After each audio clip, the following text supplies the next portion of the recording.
This is the after party. Your hosts are the Great Order and No White Guilt. If you appreciate what I'm doing for White Wellbeing, please consider becoming a monthly gift giver. The more you gift, the less time I have to spend at my day job. The more I can do for White Wellbeing, which includes hardening my positions on payment processors and social media platforms to prevent the anti-whites from silencing this powerful message for white well-being. The crown winner of last week is Slots, financially gifting 12. Save every one of those white baby dollars. Thank you so much, dear brother. A true champion and gentleman, a name that's going to go down in history for all time. Congratulations, brother. In second place was a tie between Jesse and Mr. Bloom, both financially gifting $10. Thank you both so very much, and congratulations. You may, in just a moment, financially gift on Entropy at a cost of 15% to you, where you can also watch the stream and ask and vote on questions, or you can financially gift on Cash App.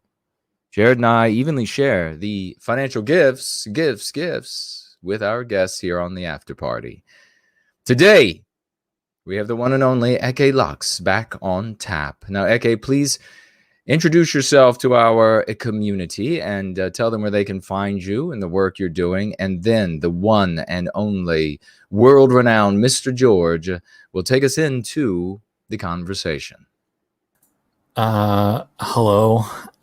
So I am but a humble autist in Los Angeles, and I mostly just hang out and talk about what's on my mind on my DLive channel, lace_and_thorns. Right now on the channel, I'm going through a series, and it's about an essay that we're about to discuss a little bit later, entitled Repressive Tolerance.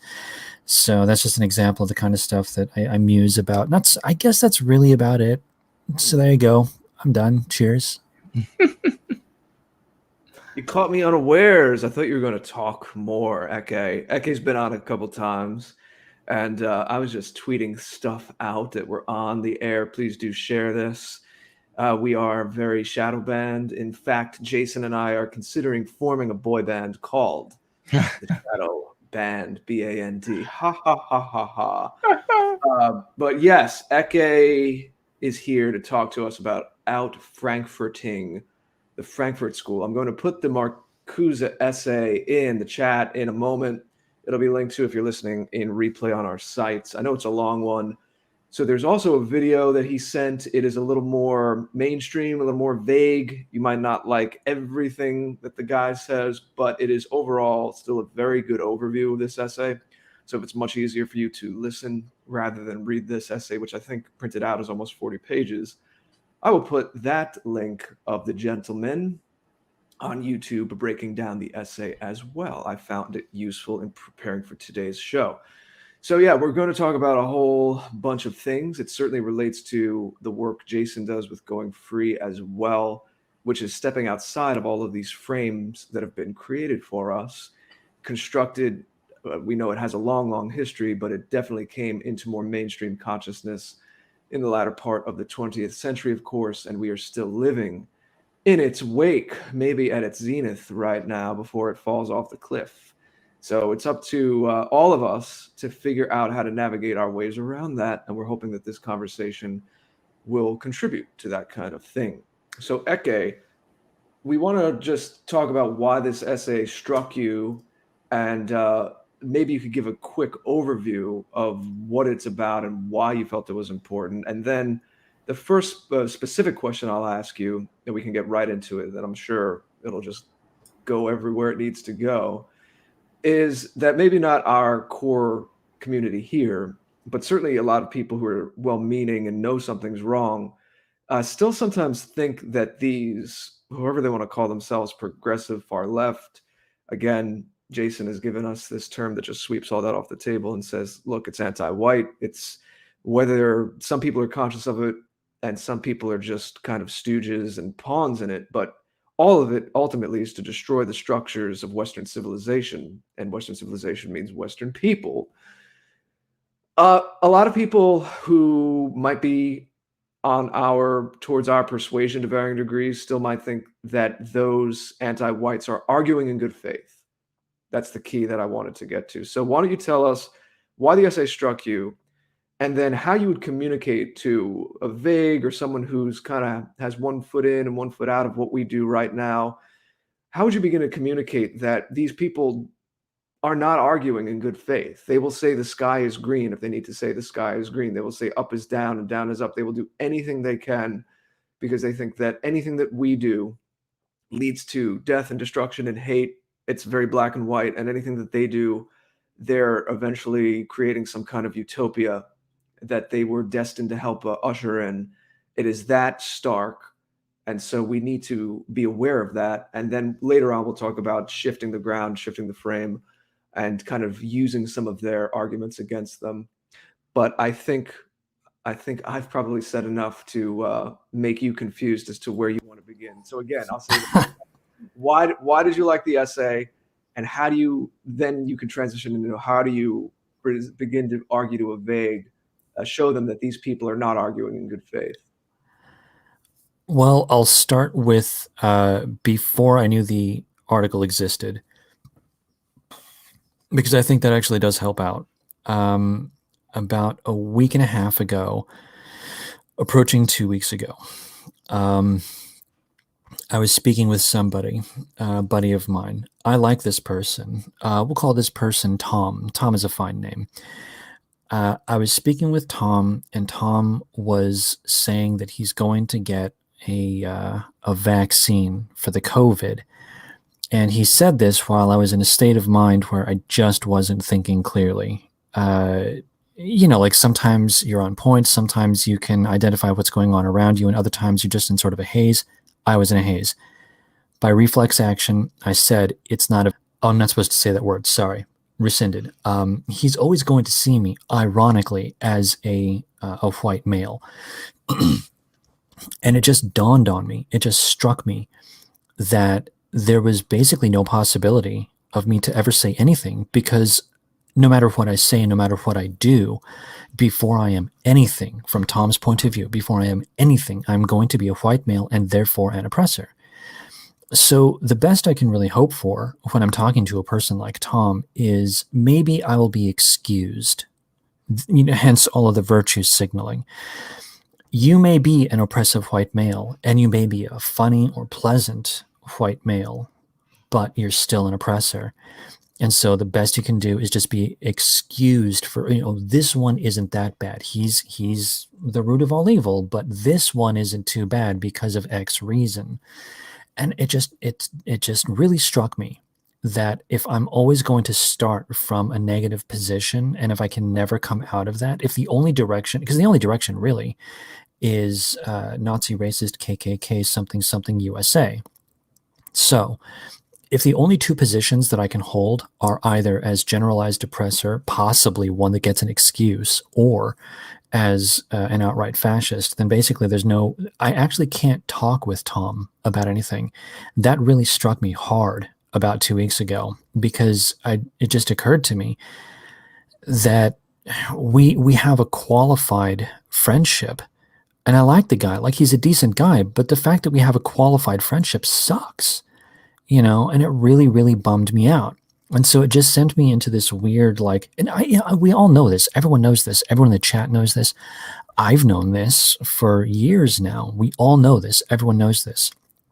Except the thing that really hit me was the idea that there's never going to be any agreement.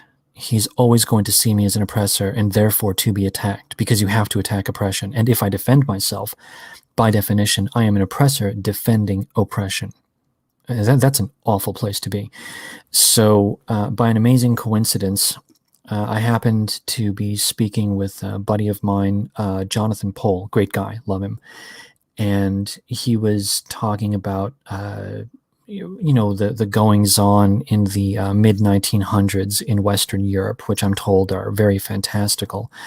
And he started to talk about some of these Frankfurt school types that moved from Germany to America. And so he told me about this little essay entitled Repressive Tolerance, and how there is a YouTube channel discussing it. And once I started listening to the analysis, yes, I was a little bit lazy. I didn't actually read the article. I listened to the analysis before I bothered printing out the article. That makes me bad, but whatever. As I was listening to the analysis, I was like, holy cow, this is amazing. This is actually describing everything that I've been thinking about for the past like half a week. So even though I was already on track to be more or less thinking along the lines of, binary opposites, essentially the opposite of what the essay outlines, it's like, it's so much easier because the guy, Marcuse, like, he's just outlining everything that he thinks. He's outlining an entire behavior pattern, a way of interacting with people and society. And so he's just laying it out. And what I was doing was I was kind of like reverse engineering from experience what I think that this sort of a pattern is supposed to be like, or probably going to end up being like. But it's like I accidentally stumbled upon, from my own experience, I stumbled upon the exact line of thinking. And then a couple days later, boom, there was an essay that was all about it. So for me, it's actually quite exciting. And so, yeah, I guess that's about the long and the short of it. Yeah. I'm going to jump in really quickly right before what you're going to say, Jared. Just hold your breath for 1 second and just say for our big sister AI, who's always listening, that if the WHO and CDC say that the mRNA is a vaccine, then it is a vaccine. We agree with that. So on this channel. So if they say that it is a vaccine, then it is a vaccine. And our guest was sharing a conversation that he had with a friend of his when he said otherwise. So I'll pass it over to you, Jared. Also, yes, I'm going to disavow everything I just said. Okay, moving on. Everything is pure speculation. This is for entertainment. We are clowns. By the way, mark your calendars. Speaking of parties, yes, next Saturday, February 20th, TAP three-year anniversary. Jason, I think that's like 20 years in internet. Ecce Lux here will be helping us celebrate, along with many others, on multi guests, perhaps multi streams. Ooh, yes. Yeah, so let's keep an eye out for that. But Get anyway, ready. I don't want to get us off topic, but I need to titillate and seduce with these little plant these little seeds. But anyway, a little bit, Ecce, you want to say on now Marcuse, specifically what he says in that essay, speaking to what I began with, of how to start to bring someone into this realization that these people are not arguing in good faith. One word that stuck out to me, and this always rubbed me the wrong way, even before I knew about a lot of this when I was still a teenager, is they use the word liberation. And I'm not saying that everything in the world is perfect, obviously, but these people just seem so profoundly to every cell in their body maladjusted that they just hate everything around them. And they think everything is wrong with the entire world. And this is seductive too. I want to talk about this too, because on the surface, there are a few things they talk about, like perpetual war or certain things about a consumerist society that we would agree with. So we have to be very careful about things like that too, because a few of, like any good lie, there's kernels of truth, and there's some silhouettes of arguments that we would perk up and say, well, yeah, I believe that too. Especially when you're young, when you're in high school, you're in college, it has a ring of truth to it. It sounds good. We all know here there is something wrong with the world, clearly, but these people who started writing this in the post-war era, the years following World War II, profoundly wanted to change all of the building blocks of our society. And of course, we could relate that to what we speak about here, Jason's concept of the biospirit, and perhaps a lot of these people coming from non-Western cultures, and thus this being almost a natural thing, that it's not a good fit, because what's normal our own assumptions in our day-to-day lives, it's normal for us, does feel, in fact, very foreign to some of these people. But yeah, this term liberation, that they feel like everything needs to be broken down, all the what we would call tradition and wisdom going back to our forebears for thousands of years. Yeah, none of that matters. Don't teach Plato, don't teach Homer, don't teach the classics in school. What did those guys know? That was before science. That was before the internet, right? So can you speak to that destructive tendency they have? And I, like I said, I picked up on one term, liberation, but you might have other examples of, again, just the general themes of Marcuse's essay, and Marcuse as a representative more generally of critical theory in the Frankfurt School, of just how revolutionary these people are, and how they do not give quarter, and all of their acolytes and all of their students are not taught to give quarter. They're not taught to engage in dialogue with us. Well, okay, so the whole thing of liberation, the quickest possible summation is their fundamental worldview is between their is it worldview? Maybe it is, maybe it's not. It's tough to say, but we'll just say that they provisionally believe their language enough to at least follow through with some level of belief as to what they utter. Their primary division, section 1, paragraph 2 of the Communist Manifesto is, in one word, oppressor and oppressed. So their worldview is one in which the majority will, and the status quo, the society at large is going to be one that is oppressive. That's their overall worldview, and they repeat this over and over and over again. So when they say liberation, what they're saying is liberation from oppressive systems. And on a purely esoteric, abstract level, there does seem to be sort of a peculiar magical thinking where, because some people accuse them of being a part of a death cult. Maybe they are, maybe they aren't. But in order to make an omelet, you must break an egg. So, you're going to end up destroying something to make another thing. If they define our civilization as being one that is oppressive and necessarily one that ought to be destroyed, then they would view what they are doing as the calculated destruction and death of a bad thing so as to make way for the birth of a new thing. That's the way that I think. Add one thing here. I don't want to get you off your train. But I think it's important on the death cult thing, because again, that's a seductive argument. It could sound, again, to a more neutral listener, well, if you all want to make a lot of changes because you think that the world is going in the wrong direction, so wouldn't people say that you have this death impulse, meaning people who generally think like us, like the three of us? Well, I'm not accusing them of being a part of it. I'm just saying that I'm only going broad strokes, and I'm being. No, I know. I just want to inject one quick thing just for clarity's sake, in that I would define it this way, and maybe this will help. And I'm curious what the both of you think of this. Is there's always, we live in a world of flux. There's cycles to everything, nature, seasons. There's always going to be things that are destroyed and things that come back, and that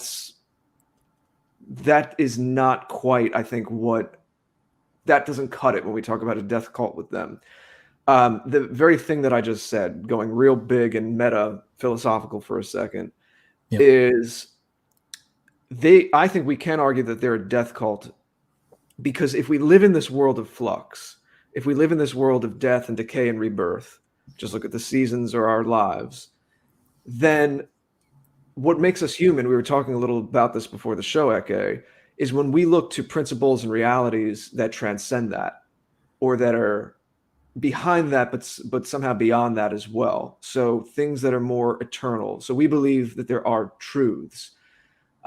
They believe, or they at least teach their students, and again, an attempt to break everything down, that there's no essential being to anything. There's no essential truth to anything. So in that sense, they only, and we know Marxism is a very materialist kind of worldview, as you were saying. In that sense, it's a death cult because if you follow me here, I know this is a little highfalutin, but you're worshiping death because you're only worshiping the material world. That's not to say the material world is ugly and something we should escape in some kind of early Gnostic sect kind of way.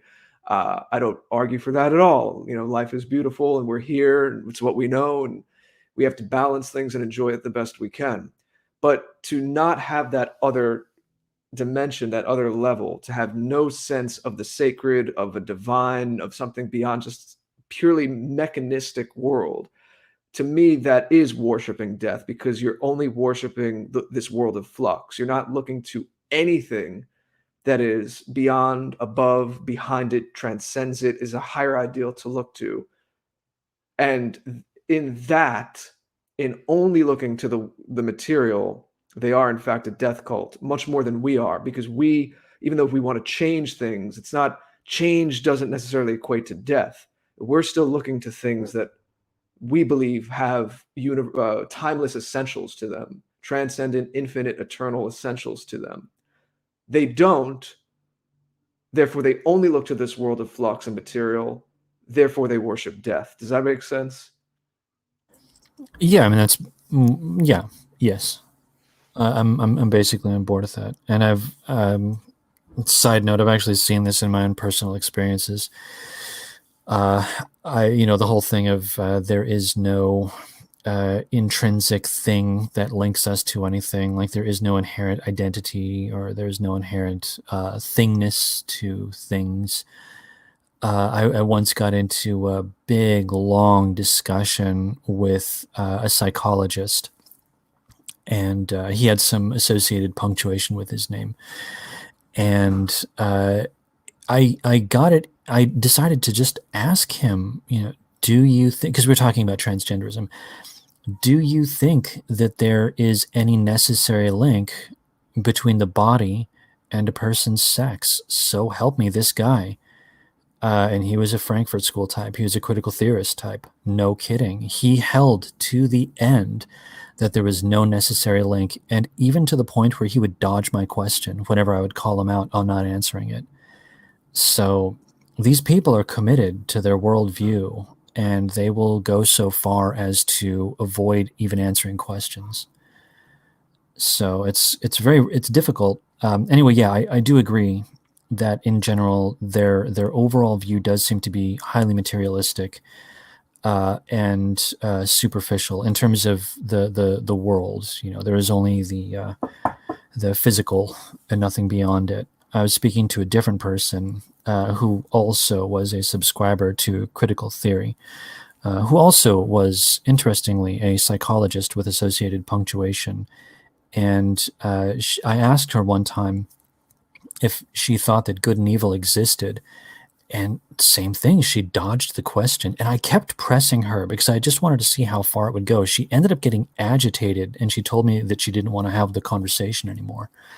So when you press some of these people, you'll find, strangely enough, not only do they wish to avoid any engagement and discussion, they will actively say, no, we are going to halt this. This is not going to go any further. We're not going to permit any more of this because reasons. So it is interesting. It is interesting. And the same person, I asked her if she believed in souls and spirits, if she believed that there's such a thing as an afterlife, and she believed that when you die, that's it. The lights wink out and there is no soul. There is nothing. So again, purely materialistic on a superficial level, but whatever. Anyway, the thing is that coming back to your whole thing of like liberation, yeah, they define all of us as being oppressive. And I think that's the number one takeaway. Before anything else, you have to understand that their worldview is one where they will assert that they are against oppression. And then after we know that they're against oppression, because that's their primary dividing line, no matter who we're talking about, any socialist, communist, progressivist, critical theorist, etc., whatever descriptor you want to use, they will say that they're against oppression. And then after that, the next question needs to be, who is the oppressor? you're talking about like relaying this, and just as I'm, from about a week and a half ago, I just got really interested in how would I relay this to people. I think that we're going to have to start basically, like, this sounds kind of weird, but I really think that we need to have like a pamphlet or a brochure. I'm serious. I'm not joking. And way back in like the 1950s or 60s, who was that guy? He had kind of a squarish face, like Griffin, something or other. Griffin. He would talk about like bankers and communists and such. Edward something or other Griffin, I think. Anyway, Edward G. Griffin, maybe. Anyway, this guy, he was great, and he would hold these little lectures and talks or whatever, and he would just tell people. You guys have used the word vague, and I'm starting to lean towards the word uninitiated, but I think we both basically mean the same thing. And the idea is a person that may or may not have been exposed to more abstract levels of thinking with regards to what we're talking about. So they may not know a lot of the academic stuff, but there's still going to be, I mean, if you exist around a lefty, you're going to be attacked for one reason or another, whether you're an oppressor or whether you've displayed privilege or, blah, blah, blah things, stuff. Yeah, I think I agree with you. Figuring out how to relay this to the average person, to a vague, or as I would call them, the uninitiated. Yours has only one syllable. Mine has what, like 3 or 4? Anyway, yeah, I You think. sound smarter. What's that? So you sound smarter. Yeah, but I also like it's got a real cadence to it. Uninitiated. It's a fun word to say. Anyway, yeah, we need to figure out how to relay these things because they don't get it. Nothing against them. I'm not, I mean, good heavens. I was one of these unknowing, unwitting people as well. Back in 2016, I bought myself a little MAGA hat. No, it's going around owning libs or whatever, but I didn't really have any understanding as to any deeper level of what the hell was going on. The only thing I knew is that I was in it for the keks and the lulz, which, fine, great, awesome, but that doesn't really help anybody. Were you aware of the asymmetry we're speaking to right now, or did that come later? Later. Only vaguely did I understand that everything was moving in, like, the only thing that I really understood was that the lefties were gaining more power. They were becoming more aggressive. And I understood in like early 2017, late 2016, early 2017, I understood that we were in a cold civil war. I heard that phrase and I was like, holy cow, dude, that's exactly where we are. Whoever it was, thank you for saying that. And I knew that the battle lines were being drawn, and I knew that the left were gaining more traction and power, but I had no way of expressing how or why or what the mechanisms were. And again, like, it's been a long time coming. The dawning, the realization of the asymmetry of the attacks. Weirdly, like, I knew about it. That's the frustrating thing. I freaking knew about it. I simply didn't appreciate it the way that I do now. Like, I had to get yelled at by Tom in order for that to genuinely hit through my skull. Is really, really weird. And yeah, like, I really feel as though like most of America and Europe, Oceania, including New Zealand, Australia and South Africa, like, most just don't get it, and we've got to figure out a way to convey it to people. So I mean, you went to an essential text here, so that's why it's not hidden. I mean, this is a rule book or a manual for them, much like I suppose Alinsky's work is too, but this is a little different. So Marcuse bases his approach in this on Popper and the notion of intolerance of intolerance. And you have to understand, this was done in the post-war years.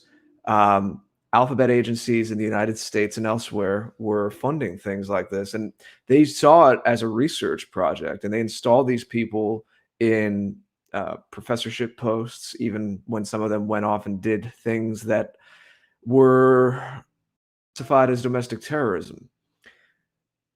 They were trying to, in their, this is at least the face of it. You were talking about reverse engineering before. Reverse engineer what happened during the Second World War and how to combat fascism and all of that. And we still hear about that today. That's why you still hear that term today. So they're trying to reverse engineer that. And they said that in liberal societies, there's always going to be this conundrum where a liberal society as such is more or less kind of this, you do your thing, I do my thing kind of society. But they were saying that there's this Achilles heel, there's this loophole where how do you tolerate the intolerant? And they're classifying fascists. Again, that's why you hear this term today, even though it's very vague and nebulous. Actually, I would only I just want to interject with one thing, which is that their dividing line is oppressor, and fascist is a subset of oppressor. That's all. Okay, I'm done. Oh no, I mean, I want to get your take on all of this, but if you could just speak to or develop more this idea of their notion of intolerance. So as you're saying, anyone on that side of the dividing line for them is intolerant. Anything that they say or do is going to lead back to death camps. And so they have no interest in engaging. And as Marcuse himself said, if you need to be violent, be violent. He didn't really look like a guy who engaged in much violence himself, as that often happens. Very funny. But at any rate, he seemed to encourage that kind of thing. Although, correct me if I'm wrong, maybe he went out and got his hands dirty. He had brass knuckles, man. Watch out. Yeah. But if you could develop that a little more, tell us what struck you in the essay about it, about this idea of the intolerance of intolerance and how, as we've been saying, it's asymmetrical, and we need to understand that we need to have a line. Like Jason here says, for us, it's very, you could break it down very, very easily. And this works in conversations, countless conversations Jason's relayed, other people write in and tell us about, is when you're having a conversation with one of these people, it doesn't matter how many history factoids you know or you don't know. You say to someone, if you're trying to hurt the people I come from, I don't countenance that. We can have a conversation about something else, perhaps, if you're able to engage in a good faith conversation. But my dividing line is, if you're saying anything where the conclusion is going to harm peoples of European descent, then I don't countenance that. No matter what you say, there's no way you could justify it to me. So I'm curious to explore that more, to develop that more about how, even though we're told that we're the intolerant ones, where are our dividing lines? Where can we not be tolerant? And how do we, again, make the average person understand that these people are not arguing in good faith? I think the first thing that I would say is so let me just look up the word countenance, actually. That's actually an important word right now. Hold on one second. I just want to make sure that I'm understanding it. Let's see here. Admit as acceptable or possible. Okay. Yeah, we're not even going to let that into the conversation. I'm not even going to let something. Do you think Jason here would even allow something into the conversation, even give it air, if it harmed our people? Yeah. Okay. So I'm only going to go with this basic definition of admit as acceptable or possible. If we focus on the on the earlier part, acceptable rather than possible, I think that we should, because we're talking about Herbert Marcuse, and I find his rhetoric to be reprehensible, and I reject it flatly. But going by the definition of countenance, it's not even relative to the people who are attacking us. It's not only possible; it's happening right now. Acceptability is almost out the window in a way.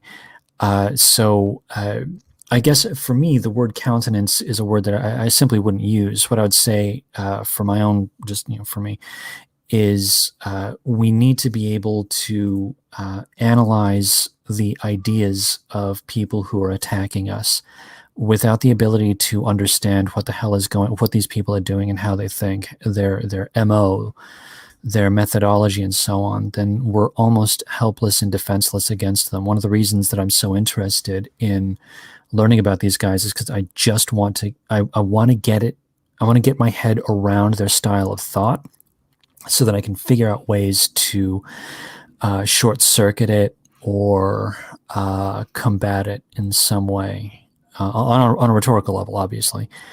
But yeah, I would say that's an important thing. But I mean, whatever. That's just a reflexive thought on my part. What was the first part of your question? I'm sorry. Like I just got off on that tangent. Sorry about that. Intolerance and tolerance. Yeah. No. I'm sorry. There's one element though that's actually really, really, really important, which is that they are saying, okay, so remember the dividing line of oppressor versus oppressed. If what they're saying is that we are the oppressors, I'm going to count myself as being the oppressor, okay, and you guys are just passive observers in this little deal. Marcuse is saying that I am an oppressor if you guys tolerate my oppression. You guys are inherently bad, not because you're doing something bad because you're tolerating my oppression, and that needs your tolerance needs to be not tolerated. So what Marcuse would say is that you guys, mere passive observers, merely tolerating my evil oppression, Marcuse would say that you guys, just for tolerating me, you're the bad guys, and you need to be lumped into the intolerable category. So Marcuse would preclude me from saying anything at all because I'm a part of the oppressor class, and you guys shouldn't even be allowed to listen to me or to hear me because you might get it in your heads, my oppression. I want to underscore one quick thing. Do you notice how this stimulates action? See, yeah. You notice how the left are always more, again, this is something I noticed when I was even a kid, and I was like, what is this? What's up these people's butt? It's always like, let's go to a protest, action, liberation, all this. Yeah. But you notice how the rhetoric funnels you into action. You can't be passive. And we're trying to do that kind of thing now too, but in a constructive way, you see. Yeah, when I was a little kid, by a little kid, I mean like a couple years ago, I used to play these, I used to play, I don't know, it's kind of lame, but whatever. There are these games called like tower defense games.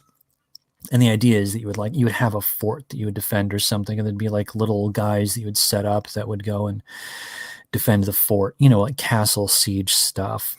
And there'd be the guys that would be coming up to your area, and your little guys in your little towers would have to, I don't know, throw arrows or something at the little siegers that would come over and attack your castle. Tower defense, it's a stupid concept, but whatever. It's a time-wasting game. Anyhow, I think that's a pretty decent rudimentary analogy. Like lefties are always sieging. They're always active and they're always breaking things down. And then rightoids are generally the ones that are trying to have some level of cohesion, that are trying to build something and create a stable structure to be defended. So weirdly enough, I actually think that's a reasonable analogy. They're going to be active, and at this point in time, I don't see any way around that. Other than in my own head, I've been toying for the past year. I've been toying with the idea of if we were to adopt a role or assume some kind of archetype, I think we would probably want to go with either a shepherd or a gardener or a huntsman. And the idea is that this is a person that is a member of a group of some kind, whatever group it is, and who is operating on either on a defensive level, or so some kind of an action relative to something to be protected. I guess protectorate would be the easiest. Sentinel, perhaps. because then there's at least some action. Again, moving into the tower defense model, you don't even need to have a tower to operate in a defensive capacity. Just ask any mercenary or police officer or military personnel. They will say that, no, actually, if you're going to defend something, you kind of want to be mobile. You want to be doing things. So I think it's easy for us to get locked into the idea of, if you're going to be defensive, because what are we all about? We want territory. Ironically, we want a safe space, and we want to be able to protect that territory, and that by almost reflex action, you start thinking in terms of embattlements, and it's like territory is not just physical either. Yeah. Increasingly, I'm now thinking that the mindscape itself is something that does need to be defended. I can go into a bigger thought chain on that, but I don't think it really matters at the moment. But yeah, we do need defenses, but I don't think that we need to be thinking on the back foot. I really don't. I actually think that the opposite is the case. We've spent so much time on the back foot and thinking in terms of turrets. We've spent so much time thinking in terms of barricades. We need to get out of that headspace. And I think that we need to start thinking much more active and decide on a rhetorical level. Everyone that's got those, cute little bandanas with bones on them, settle down. But yeah, I think we need to be thinking much more in terms of going out and doing things. And I think that we need to be thinking in terms of, we need goals. We really need, because, this is an unpleasant sentence to say, or unpleasant series of sentences to say. And there is nothing, I'm not saying anything against anyone present right now. I'm simply not, because I'm here too. Now, for every finger I've got pointed out, I got 3 pointed back at me. We talk about these things and we stream about these things all the time, but we got to figure out ways to get out there and affect proper change. Now, I've been told many times, and I believe this, we are doing something positive. We are doing something worthwhile, even in discussions. Even though there's a part of me that does kind of get impatient. I'm like, let's get out there, man. Let's go get them, or whatever. And I mean that in the, baseball sense, let's go get them. I'm talking about like a coach speech. But yeah, like I do think that we need to figure out ways to get things out of our basements and our living rooms, and figure out ways to connect with people in a much more direct way. And I think that having modest goals, something that's easy, that we know that we can deal with, like, it sounds kind of weird, but whenever I get anxious, weirdly enough, one of my favorite things to do is to do the dishes. I can't explain it, but there's just something about it that's borderline therapeutic, because by the time I'm done, everything is a little bit cleaner. Things are a little bit more organized. I feel a sense of accomplishment. And I'm like, yes, I got that situation. You're asserting order, even in a Yeah, small... exactly. Yeah, they want liberation. And I'm like, no, get your liberation out of here. I want things to be comprehensible. Or swiffing, yes, or clean your bedroom. Yeah, we need to have these kinds of things. And I think that anything that we can do to have concrete goals, we should be all about that. The left is all about that. And they're getting, even though they're haphazard about it, they're getting more shit done. That's a naughty word, and I'm sorry about that. But I'm just saying, like, they're handling things in ways that, nothing against us, but we kind of aren't. We've got jobs and lives or whatever. So, there's, it's understandable where we are. It's understandable our positions. But I think that if we were to start slowly focusing our efforts into, again, just attainable goals, something easy.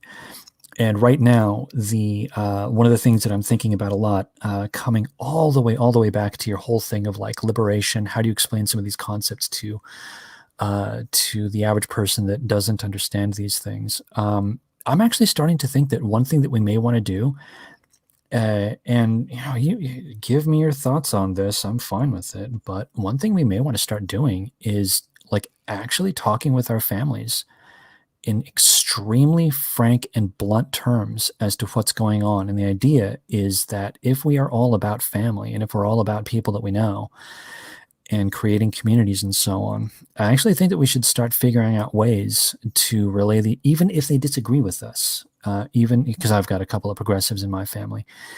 Even if they disagree with us, they may reject us. They may give us crap for thinking what we think.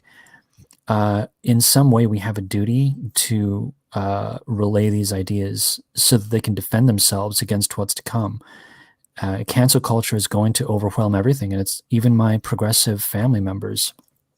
I may disagree with them, but I don't want them to get hurt by the infighting that's about to happen. Because once all of the communist socialists and progressives, once they run out of rightoids to attack, they start going after each other. So that's going to happen. And I feel as even if I'm told to settle down and not say anything anymore, I feel like I do have a responsibility to just relay these ideas.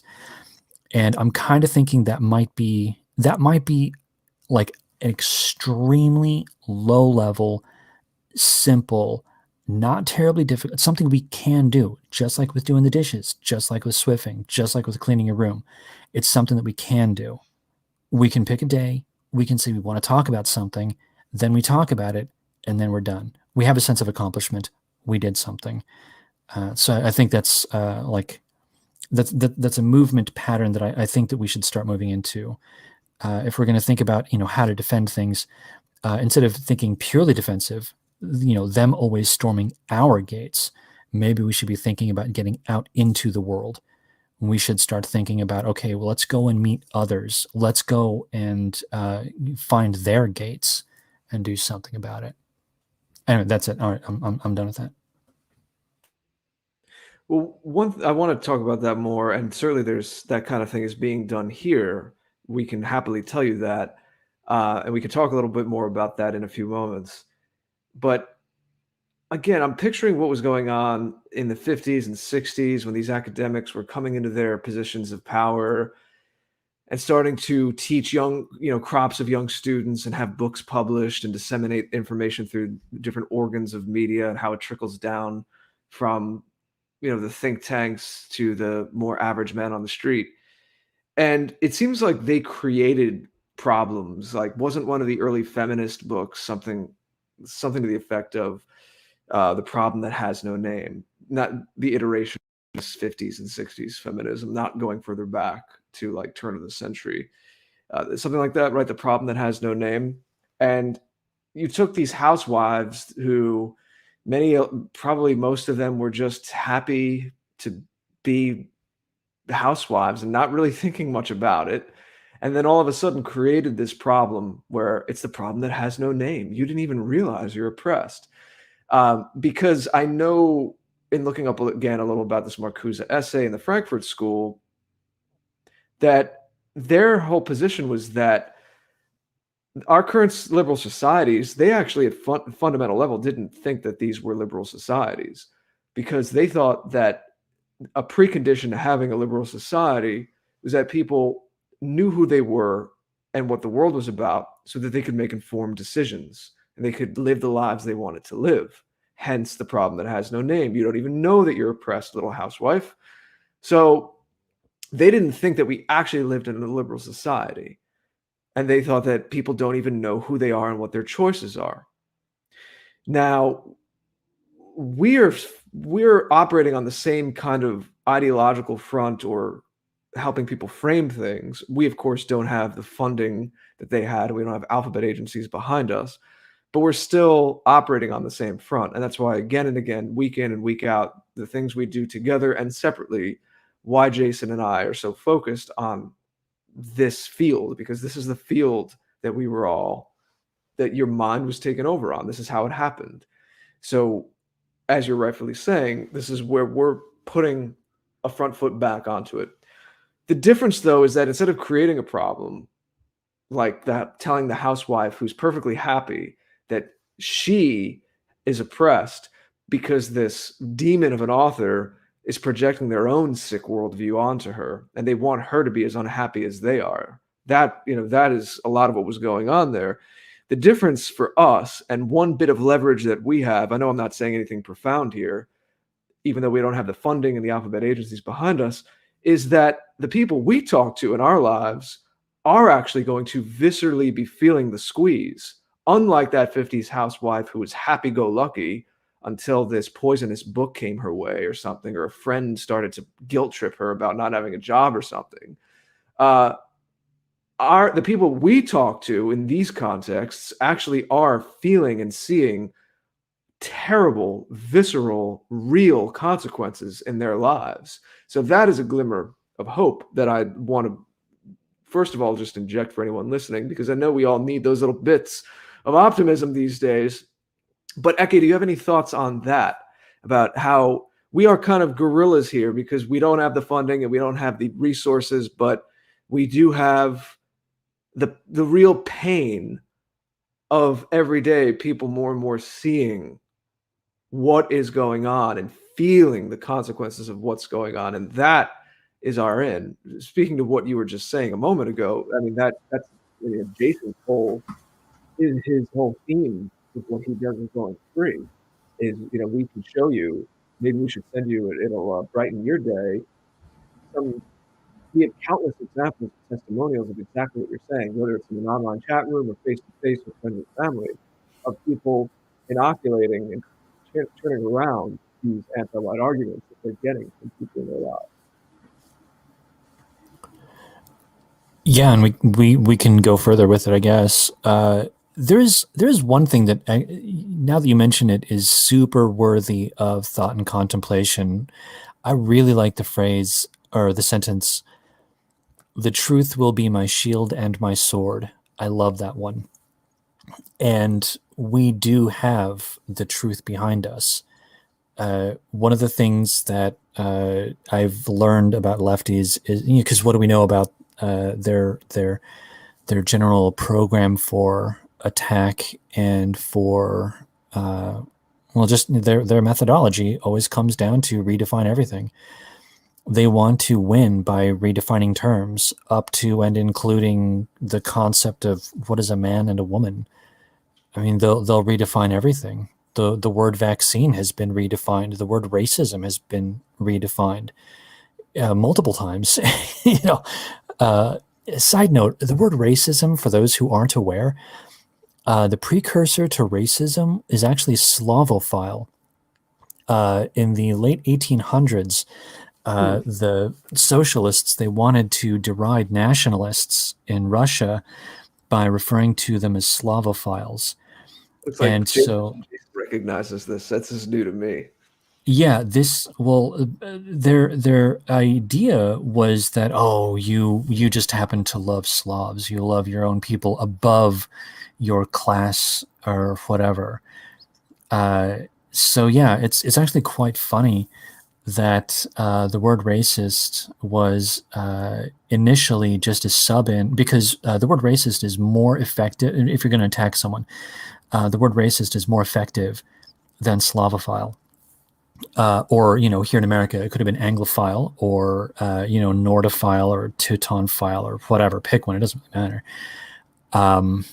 But yeah, the word racist has been redefined multiple times so that now it doesn't even matter. Like, as where before, people like us would have been derided and decried as being racists for reasons. Now it's that poor housewife.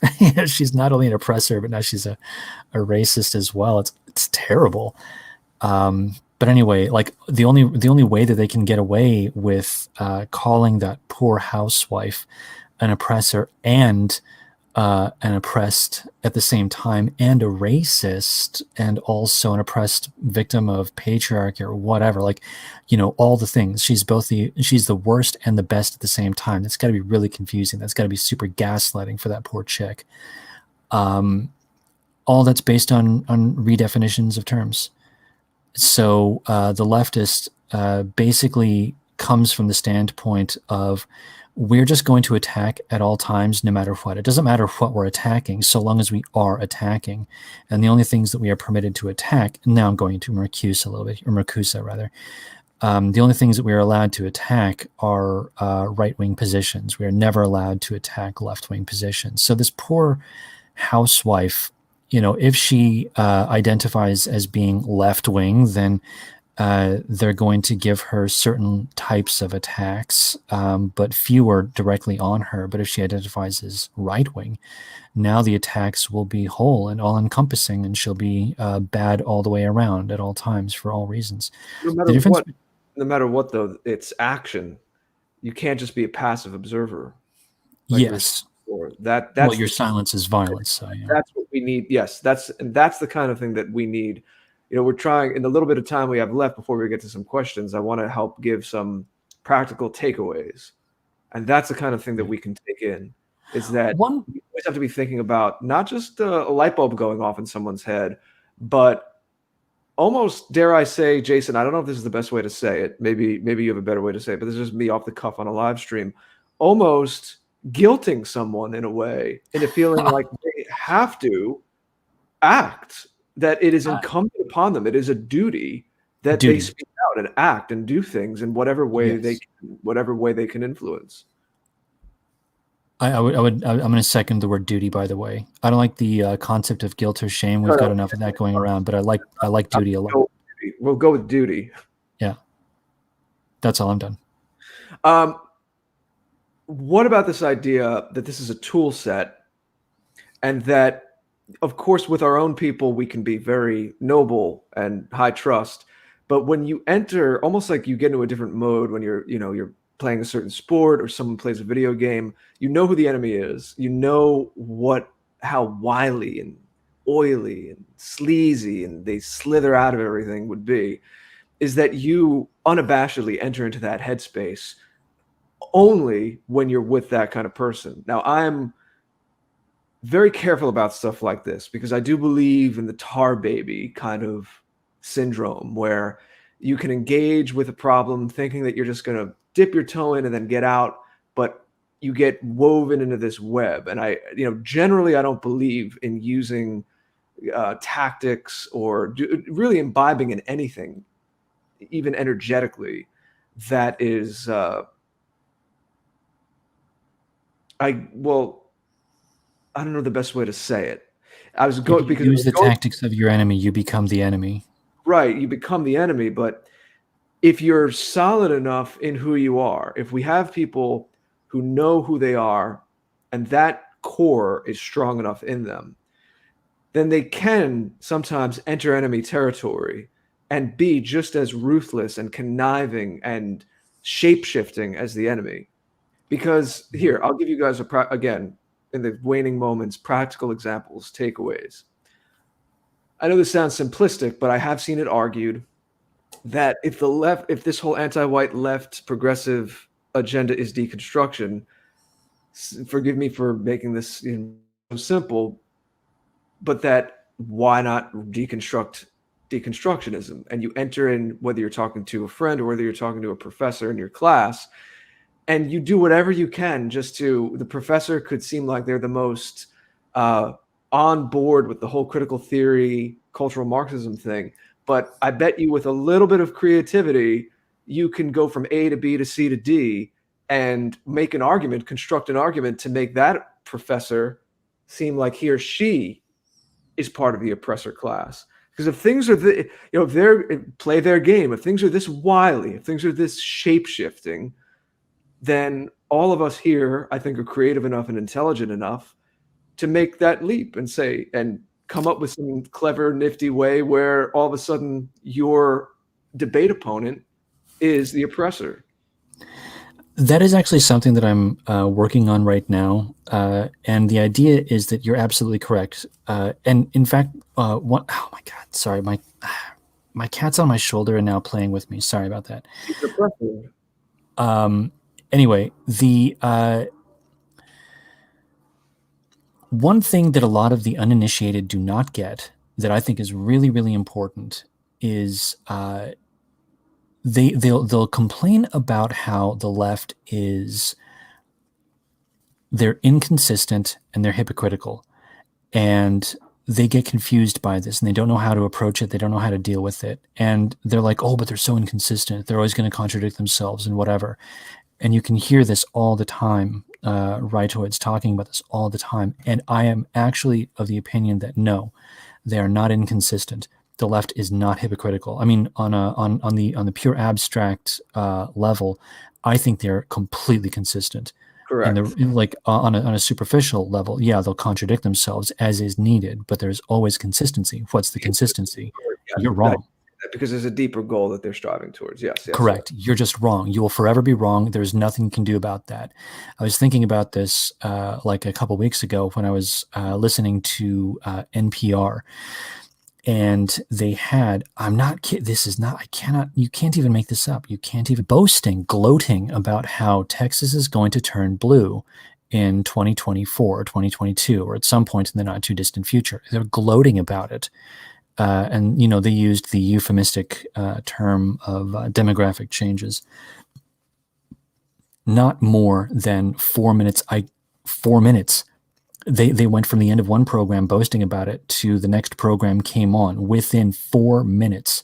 They then referred to people who would complain or object to replacement migration. They referred to it as a conspiracy theory.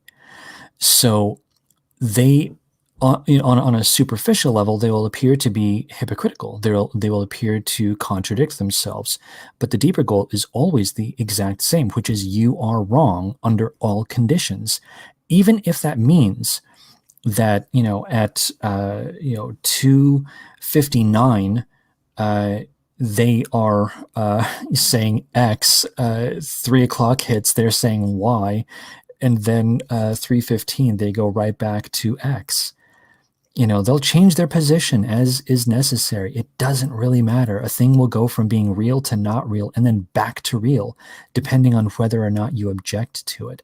And I can't help but think that this is like, we need to delegitimize these people. We need to do everything we can think of to lay out for everyone to see that these people, the only thing that they have is pure hatred and hostility.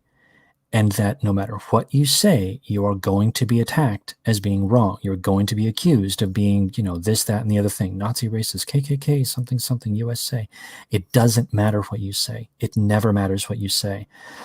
And anything that I can, once again, I'm trying to think about how I can get the uninitiated to understand this. And the next step, in my opinion, is to figure out ways to get the vagues to experiment with this on their own. Just as you were saying with the professor, you could figure out a way to get a professor to somehow be a part of the oppressor group.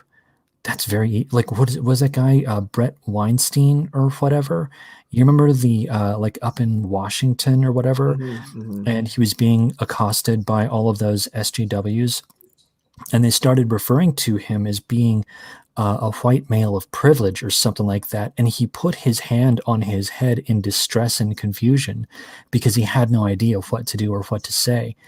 So it's easy to figure out a way to accuse these guys in a superficial manner. But I think it would be more fun to get them to basically out themselves. I think it'd be more fun to figure out some way to get them to shift positions in mid-conversation, dependent on whether or not the person they are addressing is right-wing. And I actually think that would be the way to go. In some way, this moves a little bit into, just as you're talking about, using their tactics against them. One way of dealing with it would be to you pose as being a lefty who has certain thoughts, and then you just announce outright that you are now a rightoid, and you can probably get them to change their position simply because they have new information, and that new information is that you're actually an oppressor. Puts you in a different category, right? Yeah, that's a ham-fisted way of doing it, but you understand my thinking. Oh, but that's what I'm saying is that we need to be able to have that kind of flexibility. Some of this to maybe in a classroom it's going to be a little more conceptual or abstract, but again, Jason's already, and maybe you can give us a quick example, Jason. Jason has these methods where he makes the conversation so tight, the parameters are so tight that the person can only, if they don't renege their position, they have to admit that their aims are anti-white. That all of the smoke and mirrors and all of the supposed justifications ultimately are to harm and disenfranchise people of European descent. And he has that worked out. We'll send you a copy of Going Free if you don't have it. Yeah, we'll gladly. So that's what we talk about every Sunday. I'm gladly send you a copy, brother. And Jared just perfectly encapsulated how these conversations play out and how people are now, when they use the lexicon dialectics of going free, how they end up winning even without having to need me to be like sitting on their shoulder, which is so often the case, or always the case, when you go into these conversations with anti-whites and you've done a lot of research about history, philosophy, crime statistics, you end up still needing the person who gave you this information, who has studied it even longer than you have. And even when you supply this information to the anti-white, it's still taking place inside of their anti-white narrative, where they can explain it all away. So we have these beachheads. We call them thought chains, arguments, meme curatives, specifically to rebut their meme pathogens. And we keep bringing back the anti-white to our field. And just as Jared George just said splendidly and accurately, that the anti-white has two options there. He's either going to have to surrender and be white positive, or admit to white positivity as he or she would when it comes to any other group of people on planet Earth, or revealed that they are indeed anti-white and then own the immorality of that position. That is the big difference between what is normally the case in conversations and arguments and what we do in service to going free. And it's very successful. And so many in the live chat right now. I have a question.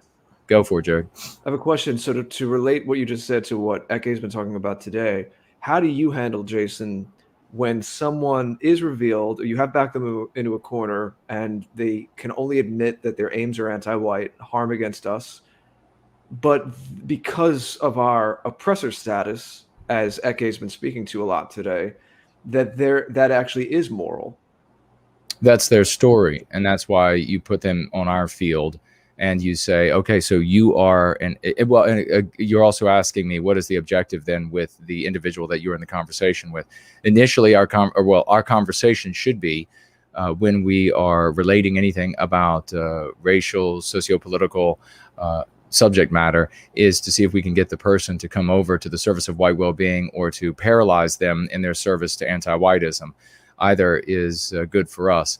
And if you're in a conversation with somebody who admits to being anti-white and they believe that that is a moral position and they're going to stand their ground there, you just say, okay, thank you, and you go on to the next person. You don't continue the conversation with that individual, because you're not going to be able to win them over. That is not going to be the majority of Westmen in the world. The majority of Westmen in the world are going to want to be in a moral position. And when you frame the subject from your position, and this is an act of the will, as well, when you frame the position from our narrative, from our story, and you refuse to budge from that, they then have to accept your determination of their morality or immorality, and it becomes inescapable for them. I have shared during Going Free streams, and one that comes to mind because I talked about it, I recalled it maybe just a couple streams ago, and then it happened.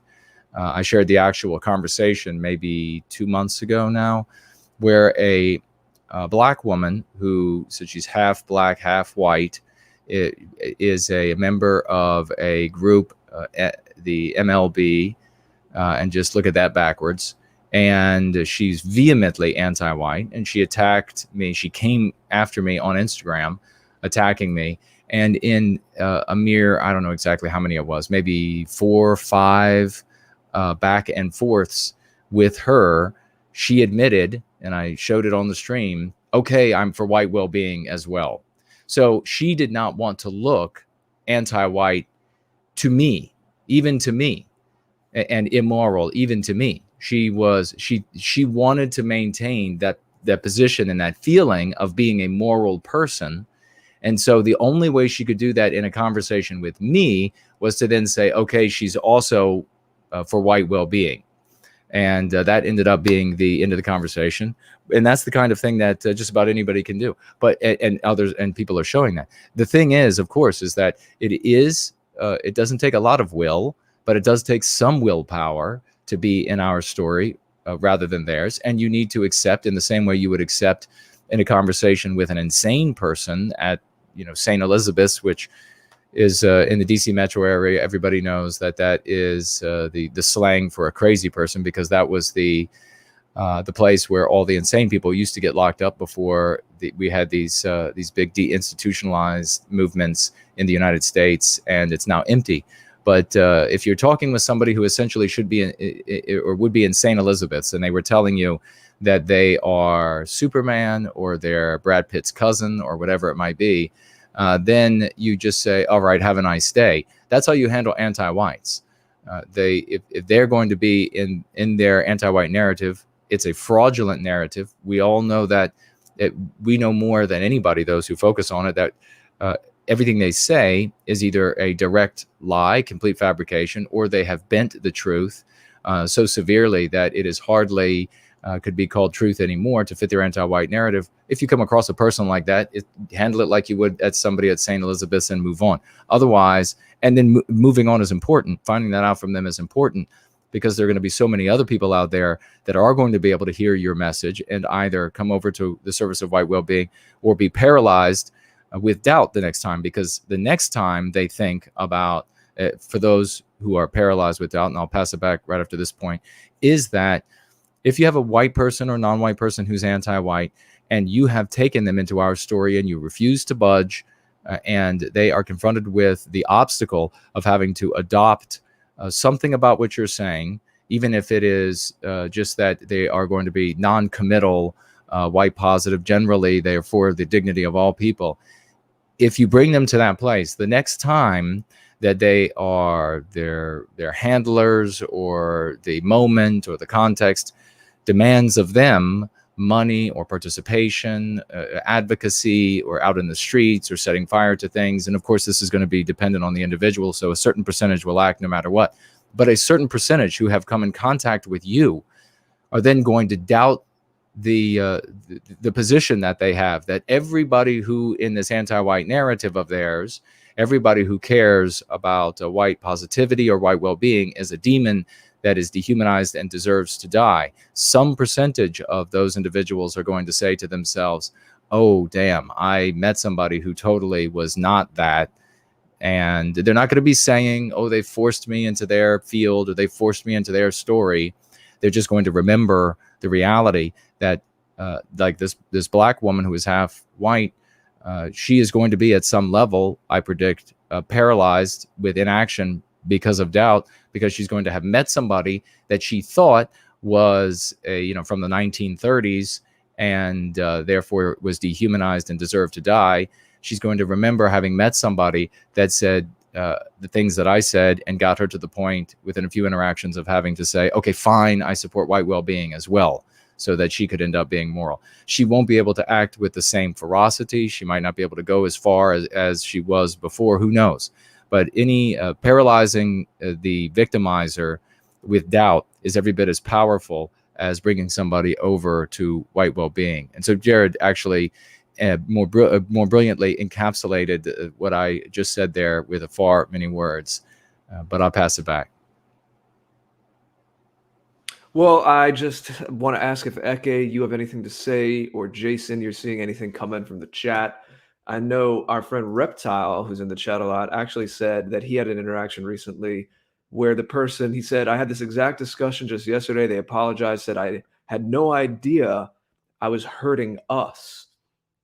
Now, that might seem amazing to all of us here, but a lot of people haven't even connected the dots, that their thoughts, their actions, and what they're just uncritically taking in from CNN, etc., are the consequences will be harmful. And once you connect those dots for them, sometimes that's enough as well.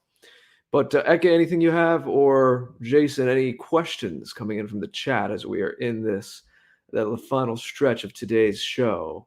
our last regular show before the big 3-year anniversary on Saturday, February 20th. Watch out for that. One thing that comes to mind with reference to what Jason was saying is I really think we need to start thinking formally about how we frame this for the uninitiated, for the vagues, because the whole thing of we want to be taking the moral position, we want the high moral ground. I think that's critical. I really do, and anything that we can do to frame them as either hateful or antagonistic or hostile, which, I mean, just in terms of their actions, this is what they do. Because I want to be very careful about this. I do not want to adopt a victim narrative. I don't want to move into grievance culture. They are attacking us. This is true. But I don't want to move into their territory by saying that we are victims. I do not want to do that, because invariably a victim wants others to defer to them or whatever. I think the opposite is the correct direction. We say that we could say something along the lines of, this hateful person is attacking us, and we don't wish to have to deal with those attacks, or something of this nature. Just to interject, what about I understand what you're saying. I know there's different opinions on this, but what about overtures or subtle appeals that tend towards being victimized and not taking on this eternal identity of always being a victim? But I'll give you a quick example. In the summer, well over half a year ago now, Jason and I had our friend Lovely Porridge on, who's been on many times from Australia. And since it was not his first time, it wasn't just a getting to know you tap. He'd been on a few times. As we sometimes do, we focused more on a particular issue. And he had a lot of data he'd been researching based on a video he had recently put out at that time in July of 2020 about anti-Whiteism in schools and the indoctrination going on, even to toddlers. I mean, it'll break your heart. Toddlers going home and crying and being confused and traumatized about things that they're hearing in school. That is victimization, I would say. So what do you say to that, where it might not be an identity that you wear 24 hours a day, but you are able to use in proper terms, just another tool in your toolkit, the notion of victimization, and appealing to that, making that emotional and moral appeal to your interlocutors when it's appropriate, that, look, these particular instances, we are being victimized. Okay, so by reflex action, because I'm talking to you guys, I'm not going to make this specific invocation, but if I was talking to a lefty, I absolutely would. Speaking of toolboxes, so I will say it as quickly as possible and move on from it. A person who has been raped is a victim during the act. That doesn't make them a victim for their entire life. So, so moving on from that specific, and I would say that to a lefty, and I would say that on purpose, because they have this weird thing about sexuality. Once you once you start to make associations with sexuality, for some reason, lefties, they get it for some reason. So that's why I would reserve that for discussion with the lefty. I know what you mean. What's that all about? I don't know, man. Freudians. What are you going to do? The thing that I'd say for us, though, is we'll just go with regular physical assault. Just, getting hit in a parking lot. That's good enough for our purposes. There's less baggage for us to deal with. Just because you're assaulted in a parking lot doesn't make you a victim. I mean, you're quote the victim of a crime in the legal sense. Yeah, sure. A person aggressed against you. Yeah, sure. This is bad. Yeah, sure. The guy that attacked you is kind of an a-hole. Yeah, absolutely. But that doesn't mean that you walk around for the rest of the day or the rest of your life as a survivor of assault. You're not a victim from that point on. You're just a guy who gets assaulted, at some point, and you're like, well, that sucked. That's terrible. Yeah. Let's not let that happen again. this For is your own my level of your own thinking. psychology, yes. Remember, I'm talking about a toolkit of getting the maximum results, your most mileage rhetorically out of these interactions you have. Again, I don't care if it sounds ruthless, but knowing your audience, knowing who's around, and doing whatever you have to do to get them to favor you and disfavor the anti arguing against.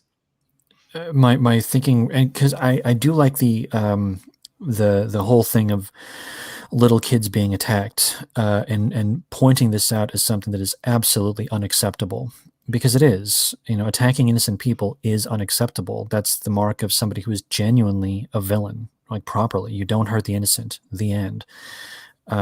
So when you say things like, how would you address this? Know your audience and so on. I think it really, like, I don't have enough experiences in talking with normies about this stuff to know all of the ins and outs. I just don't. So the best that I can say, like, in reference to, or rather in response to your general query, the best I can really say is we do have to play to the audience. We really do, and we're gonna have to start framing things. And I think that the appropriate frame for the uninitiated or vague, somebody who doesn't know as much, I think the appropriate framing is going to be: we are under attack, we are under assault, and undeservedly so. And that doesn't make us like identity victims or anything like that. It doesn't. It's just that if we are going to be attacked, we're going to have to find some way to defend ourselves so that we can either neutralize the attack or get away from the attacker, one or the other. So my thinking, and again, I don't have a language set for this at the moment. Perhaps I'll have to adopt something from like legalese or something. But my thinking is that the appropriate phrasing is, I just don't want to be assaulted. So you can take all of your terrible rhetoric and leave it at the door. I'm not going to participate in this. That's like the best that I can really think of at the moment, but that's all I've got right now. And I want to circle back to one idea though, for everyone in the audience, because we alluded to it, and I think we did talk about it a little bit, but maybe not to the extent that I think it deserves. The article essay, repressive tolerance, the key takeaway is that they are of the opinion that all left good, all right bad. They will always defend lefties. Anything that a lefty does, they will either defend it or they will refrain from criticism. Anytime something happens that they don't like, they will tend to frame it as being right-wing. Even if it's an artificial framing, they will tend to do that. And if a person happens to be right-leaning or right-wing, then they will simply go on the attack. And these days, and so that's like the asymmetry that Jared was talking about much earlier in the stream. That's the asymmetry that we've got to get through our heads. I really feel like that just needs to be genuinely hammered home. If you're going to be relaying some of these ideas to people who aren't aware of this stuff yet, I honestly think that one of the things that, like, we really have to get into the heads of the average person is, you can't engage with a person that's always going to define you as being evil. You can't reason with such a person. So I think that I just want to hammer that home. That's all. We have to get it through our heads, and we have to get it through the average person's head, that relative to a communist, socialist, or progressive, they're always going to be wrong, and they're always going to be attacked under all circumstances. Nothing can be done about that in terms of the behavior pattern itself of the leftist. But I do think if you have that understanding, you can begin to create stratagems on how to deal with lefties. I think that means excluding them, to be perfectly honest. And I think that these stratagems, the best, are going to be the ones that involve some kind of framing and positioning such that the average person will understand what we are doing and view us as being a net good, a benefit to them. That's all. Okay, I'm done. Well said, brother. Exactly. I concur completely with that. And we are nearing the end and tapping out here in just a moment. It's been a magnificent stream, a magnificent tap together, ladies and gentlemen, as it always is. The last one before the grand party that we will be having next week. Make sure you do not miss it. Let me quickly jump over to Entropy and see what we have here, financial gift and question wise. We have the great Richard Wagner financially gifting $3. Hello, dear brother. And he writes here, hey, Jason, is anti-whiteism a subset of wokeness? And he has a couple of laughing faces and then an LMFAO with an exclamation point. And that, of course, is in reference to Ed Dutton from PWR saying that wokeness is he uses wokeness because he believes it is a superset that includes being anti-white. And then I shared with him that indeed, from the position of a Westman, everything that harms us is anti-white, and everything else is a subset of that harms us. So that's what Richard is referencing there. He says here also, by the way, do you have a date in mind for when you would like another original piano piece for White Wellbeing? I don't have a date in mind, brother. Whenever you create something that you want to share, it is magnificent. Folks, if you don't know, the great Richard Wagner here is an absolutely scintillating new practitioner of going free and doing amazing things, has shared just heartwarming testimonials that I just sum it up really quickly because we're here at the end of the show. The one is that his sister he was using the ant-nat methods, the antique nationalist methods, and his sister despised him for that. And there was even a possibility, he thought, that she might miscegenate to spite him. And he took up going free, he shared with us, and he shared that with her. And now that has saved her, and she is now going free. And in gratitude, initially he sent, I think it was before, just for reading Crucible, actually. He said, I think he sat down and read it in one reading. And he sent himself playing Chopin on the piano, and it was absolutely magnificent. He then made an original piece that sounded as though it could have come from our masters of yore for White Wellbeing. And then as another gift, as an additional gift, oh, and by the way, he places the books up on his, all of our different books that we have going free, Crucible, Prometheus Rising, he places those up on the piano, Born Guilty, while he's playing. He sent as a gift, again, in gratitude, a piece of him, video of him playing a piece of Bach just the other night. Truly magnificent, a great champion. And whenever you produce, whatever you produce, brother, it will be splendid. Indeed, I will be looking for, once I finish doing the audio version of Prometheus Rising, I will be looking for folks to create, and I'll mention this to people as I'm working through and getting closer toward the end of the audio version of that book. But music, and perhaps there'll even be music in the audiobook. I don't know. We still have to figure those things out. But thank you so very much for the $3 financial gift and that magnificent testimonial that you have shared with us twice on Going Free now, and for everything that you're doing outside of what you've been sharing here with everybody going free.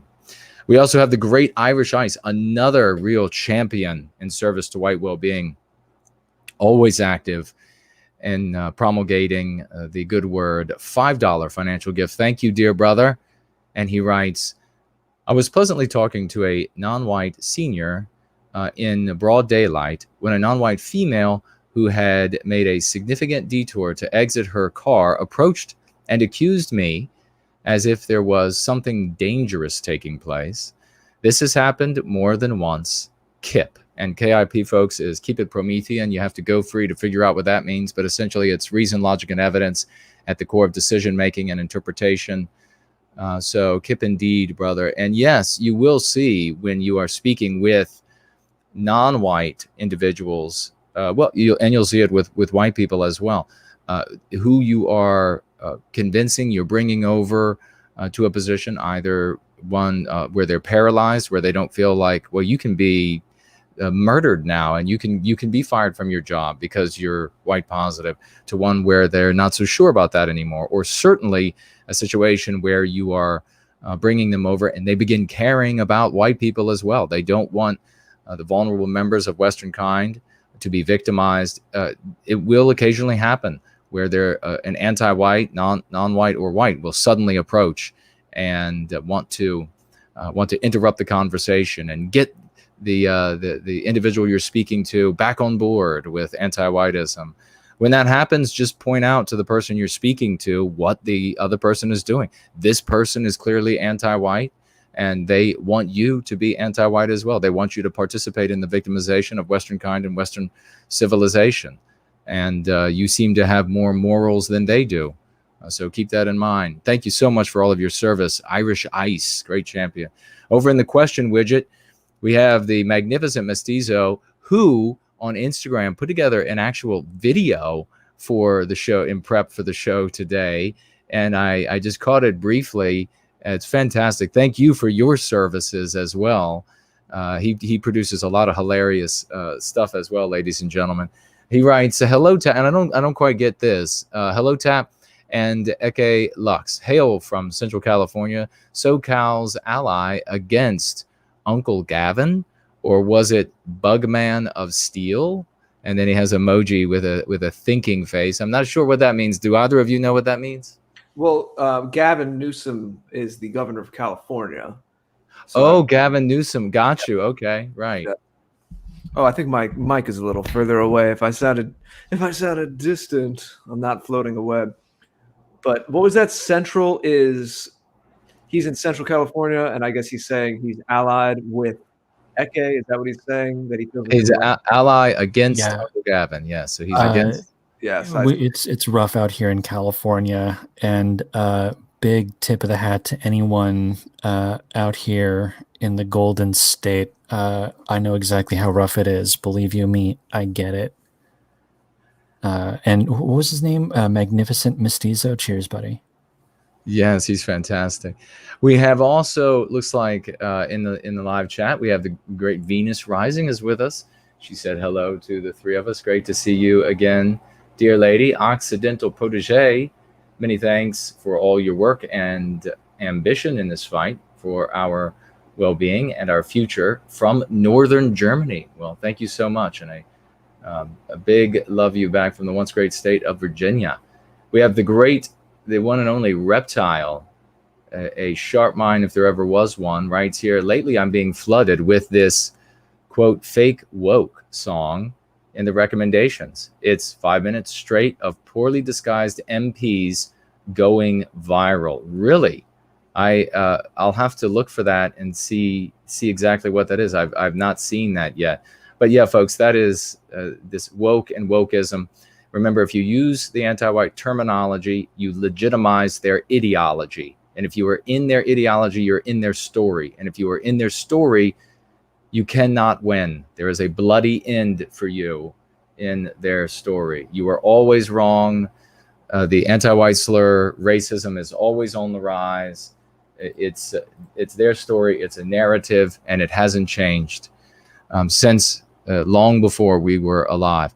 We finally have here over in the question widget, let's see, from It's Time to Grow and Learn, as written here. Weird questions ask you guys, do you guys predict in the next 50 years, the global, he uses the word elites here. I don't like to use the word, we like oligarchy, but he says the global, we'll say oligarchy, will want us to evolve as a species toward a consumer, I won't say that word you right there because I know the AI is listening for it, but a consumer race where we look too alien, I guess, to be considered alive.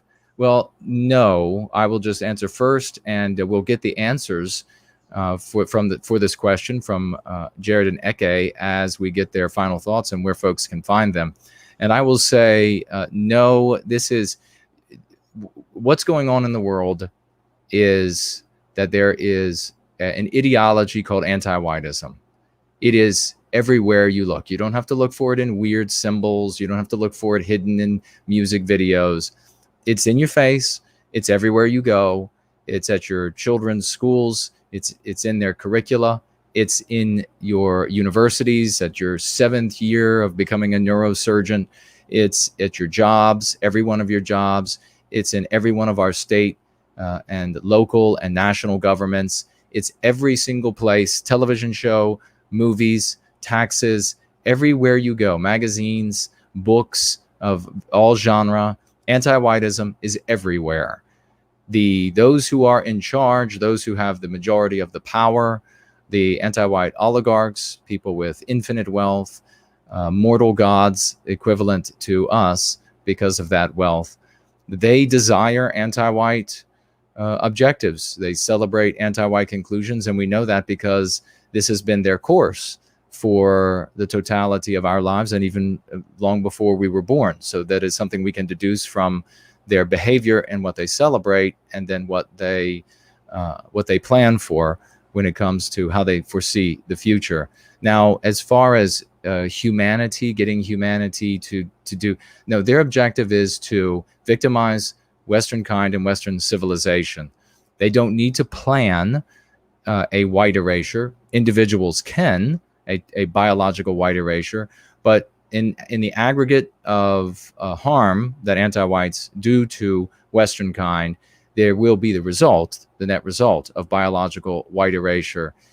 It need not be more than that. There is no grand scheme. This is the realm of conspiracy theorists, and it's made people like Alex the Fat Jones very rich and others very rich, spinning fanciful yarns about half humans or android humans or lizard humans or whatever they are, and they have some sort of grand plan, and their fingers, their tentacles reach all the way down into the meter maid and how she or he behaves when you interact. It's the place of people who are unstable in their minds. So my suggestion for you, it's time to grow and learn, is to get away. Don't listen to people like that anymore. Go free. This is a practice that is no more difficult to understand, no more esoteric than a workout regime and a diet regime. And you implement this and you will become better in all ways, because it is the ideas of anti-whiteism, what we refer to as MPs, meme pathogens, that are keeping you from your greatest potential, and also keeping you from bringing over others who can then resist the psychological warfare that the anti-whites wage against us, who can then use the psychological defense, the practice of going free, against all of those tools that they use and that have brought us to deep poverty, depression, drug abuse, suicide, that have white erased us from our history books, our statues, our cities, our signs, and that are biologically, as quickly as they can, white erasing us and filling our nations with people who are wonderful, most wonderful, who cross the borders, but they have a different biospirit, and they project a very different reality and culture onto that environment that once we harmonized with, and that now we feel very uncomfortable with and are suffering as a consequence of. That's my suggestion to you. Now, we had the great Ecce Lux on with us again, and a big like for so many of the people who love TAP is to hear from Ecce, and so we're so glad to be able to have him today and get some more of his thoughts. Ecce, your answer to the question of the oligarchs endeavoring to evolve humanity toward a consumer race that could hardly be considered alive, and also what you're working on and where people can find you, and then the same for Mr. George after that. Okay. Firstly, I thought that we were all on the same page, that we all believed in blood-sucking, baby-eating, shape-shifting, interdimensional lizard people. I think I'm on the wrong fucking stream. I'm sorry, guys. I gotta go. I'm kidding. All right, moving on. Wrong. We didn't communicate that before this meeting. Sorry. Anyway, I mean, she's not wrong, or that person isn't wrong, that this is their design, but that doesn't mean it's going to happen. In the same way that I'm looking at all of the buildings here in Los Angeles, all of the Agenda 2030 buildings, where it's just stack and pack housing with businesses, like really crappy businesses on bottom, and then like just numbers of condos on top. And they look like, when you're on a computer and you click on the screen with your mouse, and then you drag the mouse and it makes like a little rectangle or a square. Just imagine doing that like a bunch of times, and then that's kind of what the buildings look like. And then they're painted these really gaudy infantile colors. They're hideous. I'm convinced that they want to, import the third world basically, and then flood the entire city. These things are all over Los Angeles. I cannot stress this enough. They are everywhere. It's like Blade Runner, but more depressing. I'm convinced that they really do want to make that the plan of action. Just essentially make us Brazil. That's their plan. Does that mean it's going to manifest? No, it doesn't mean it's going to manifest. The greatest plans of mice and men, right? If anything, we can take away a little white pill from all of this, which is that there are any number of people in officialdom, the globalists, the corporate media types,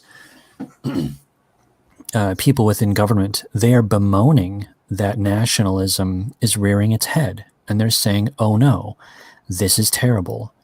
There are things that people are noticing that they shouldn't notice, and they're getting upset. And now they're talking about things that we don't want them to talk about.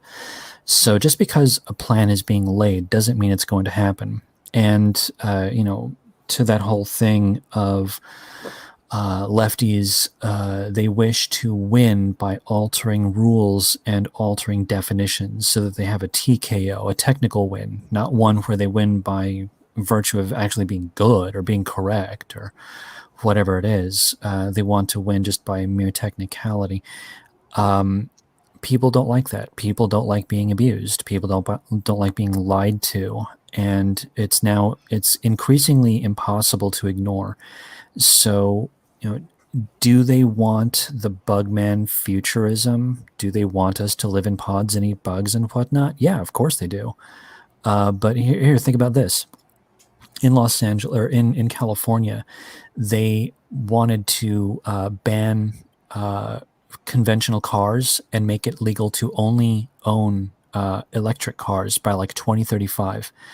So that would mean that I happen to have an old AMC Gremlin, so clearly I'm not going to be wandering around with a freaking electric car anytime soon. Do you think I'm just going to go and pick up a freaking Tesla right now? No, that's not the case. Their laws be damned. I don't care. And so they're now talking about rescinding that law in exactly the same way that the last year there's this big thing about they wanted to get rid of gig workers or something. And this is all about Uber versus taxis. And the law was designed to basically destroy Uber and Lyft and all this good stuff. And instead of all of that evaporating overnight, the law had to be dismissed because everyone kept using Uber and Lyft. Mm-hmm. So just because something is proposed doesn't mean it's going to happen. And here's one for you. And I don't want to go too far into this one, but just think about the phrasing "shall not comply." There is something to the idea that if you refrain from complying with the draconian edicts of tyrants, they will relent. So always remember that. Always remember that there is a light at the end of this tunnel, because we are in the right. We are correct. We will win. Well said, and thank you very much for that, brother, and thank you for being here today with us, Mr. George. Am I being asked to give final comments, or yes, but final comments, and if you want to answer that question about whether there are a group of people who are planning to push us into some sort of evolutionary half-human consumer direction. I think that there are many people plotting many things, and they're not all on the same page, and it's probably all a mess.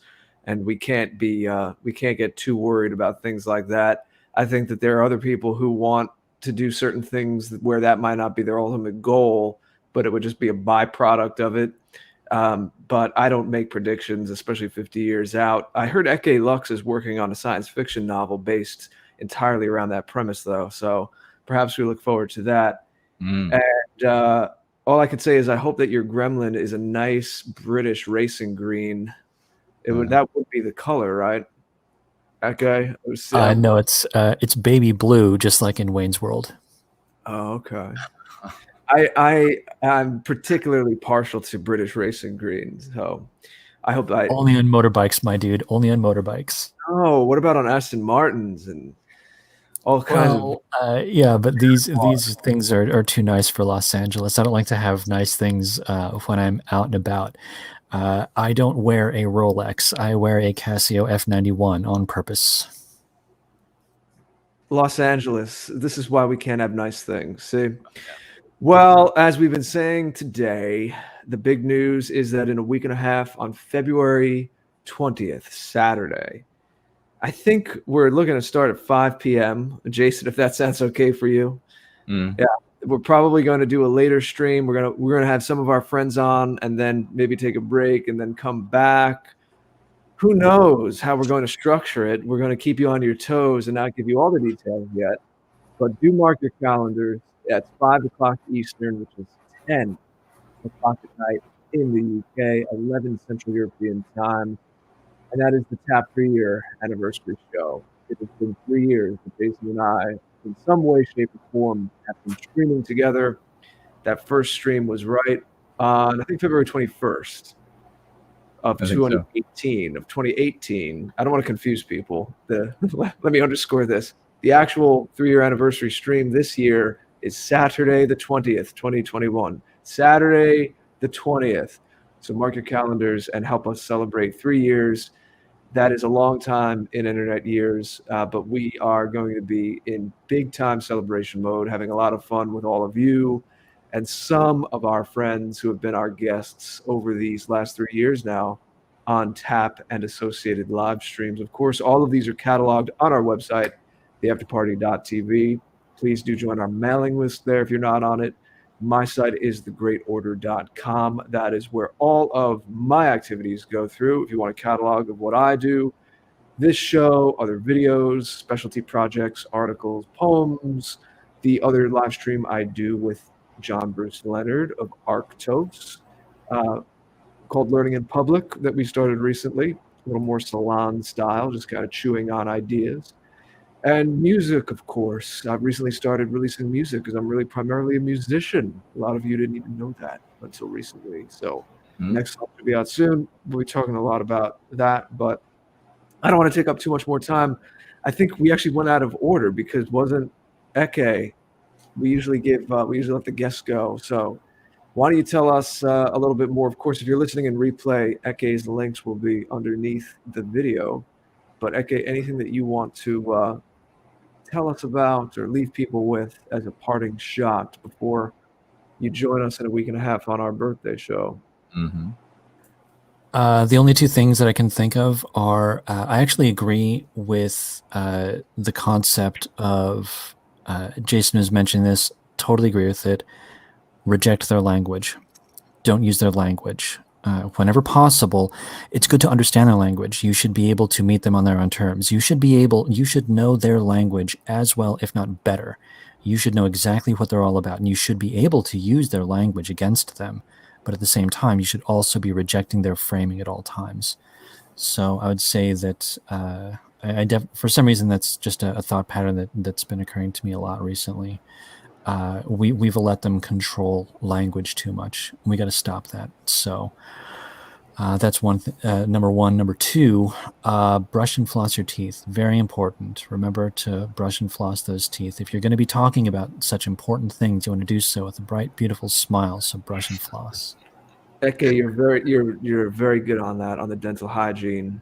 Yes. That's a great passion of yours, and I appreciate that. I know what to get you for Christmas: Casio watches and floss.